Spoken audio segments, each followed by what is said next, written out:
Hi, welcome everyone to Weekly Market Outlook with Jagadish Chandran. Today we'll be discussing on what to expect in Nifty and Bank Nifty and key levels to watch out for in the coming sessions. Last week we had seen market breaking the key levels, Nifty and Bank Nifty breaking the key levels and selling intensified to turn both the indices into a bearish mode.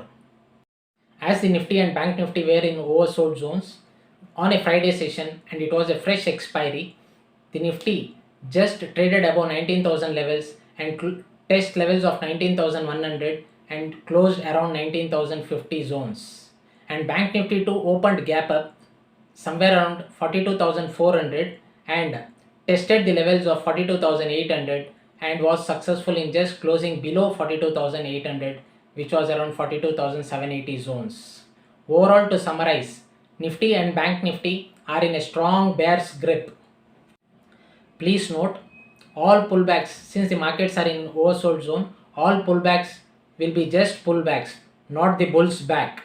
Be cautious and trade with strict stop losses and use trailing stop losses for your capital protection and risk management and money management strategies. Great opportunities to emerge in coming sessions for investors looking for correction and to build your long-term portfolio to achieve your financial goals. That's all for now. Thanks for watching and listening to our market updates and market insights. Hope it's helping for your trading and investing decisions. If so, do share it to your friends and relatives and your loved ones looking for market updates and market insights. Thank you, happy investing and safe trading. Take care.